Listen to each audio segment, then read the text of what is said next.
আমার মা ইঁদুর মারার জন্য রাতে যন্ত্র পেতে রাখেন, সকালে উঠে আটকে পড়া ইঁদুরগুলোকে পানিতে চুবিয়ে মারেন, এটা জায়েজ হচ্ছে কিনা? দেখুন, ইঁদুর মারা মৌলিকভাবে নাজায়েজ কাজ না।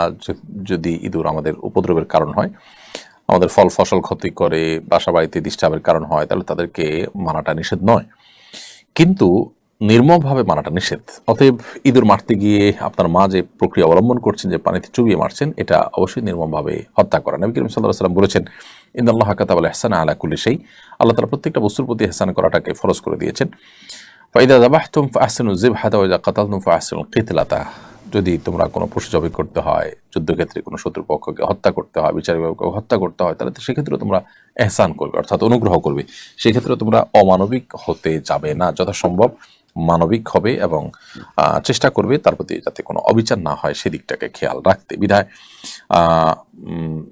যেখানে যে কষ্টটা না দিলেই চলে, সেভাবে কষ্ট দিয়ে আপনার কোনো প্রাণীকেও হত্যা করা জায়েজ নাই। সেজন্য এভাবে পানিতে চুবিয়ে আপনার এই আপনার ইঁদুরকে মারা জায়েজ নাই। আপনি বিষ প্রয়োগ করলেন, কোনো যদি এক আঘাতে মেরে ফেললেন, এই জাতীয় কোনো প্রক্রিয়া আপনি অবলম্বন করতে পারেন। এরপর প্রশ্ন হলো, এমন কোনো আমল আছে কিনা যা করলে আমি হজে যেতে পারবো? দেখুন, আপনি হজে যাওয়ার মতো আমল, যে আমল করলে আপনি হজে যাওয়ার সুযোগ তৈরি হতে পারে, সেটা মূলত আল্লাহ তাআলার কাছে দোয়া করা। আল্লাহর কাছে যত বেশি আপনি দোয়া করবেন, তত বেশি আল্লাহ রাব্বুল আলামিন আপনাকে হজে যাওয়ার সুযোগ দিবেন, আপনি আশা করতে পারেন। দোয়া করবেন, যদি দোয়ার শর্ত অনুযায়ী আপনি করতে পারেন, কায়মান বাক্যে দোয়া করতে পারেন, সেভাবে আপনি মনোযোগের সাথে দোয়া করতে পারেন, কারণ আল্লাহ তাআলা অমনোযোগী অন্তরের দোয়া কবুল করেন না। অতএব সেইভাবে যদি দোয়া করতে পারেন, তো আশা করা যায় আল্লাহ রাব্বুল আলামিন আপনার দোয়া কবুল করবেন। তো সেভাবে আপনি দোয়ার চেষ্টা করবেন। এর বাইরে নিজের সাধ্য অনুযায়ী আপনি অর্থ সঞ্চয় করা থেকে নিয়ে অন্যান্য প্রস্তুতি যেগুলো আছে, সেগুলো আপনি নিতে থাকবেন। আশা করা যায় আল্লাহ রাব্বুল আলামিন আপনার দোয়া কবুল করবেন। এর বাইরে আসলে স্পেসিফিক কোনো আমল নাই যেটা করলে আপনি হজে যেতে পারবেন।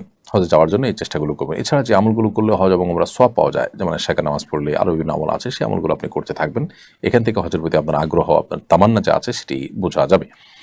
আন্তর্জাতিক ফুটবল খেলা দেখা এবং এ নিয়ে আলাপ আলোচনা করা জায়েজ আছে কিনা?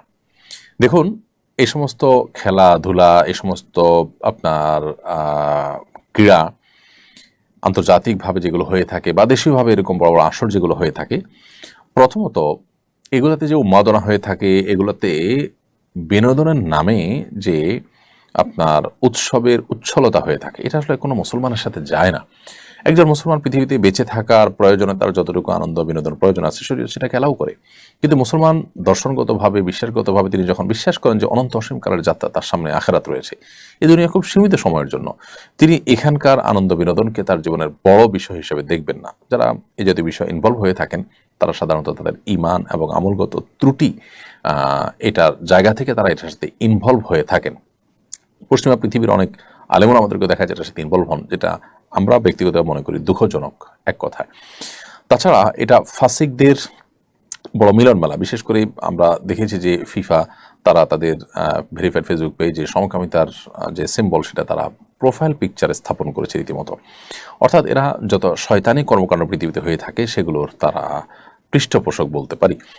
তো তাদের এই সমস্ত আয়োজনগুলোতে গা ভাসানো বা সেগুলোতে নিজেকে আপনার ইনভলভ করা, মাখামাখি করা, এটা আমাদের ইমানি এবং আদর্শিক দেউলিয়া পনা ছাড়া আর কিছুই নয়।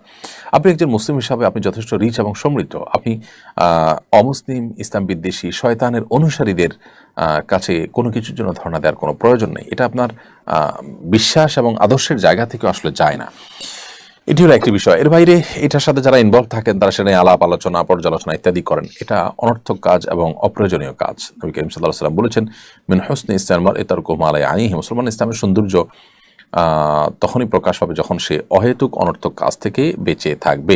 তো আপনি এই জাতীয় কাজ করছেন, সেখানে কে জিতলো না হারলো, এটাতে আপনার কি আসবে যাবে? তো এই জাতীয় বিষয়গুলোকে শরীয়ত অ্যালাউ করে না। অবশ্যই সেটাকে আমরা নাজায়েজ কাজের অন্তর্ভুক্ত মনে করি।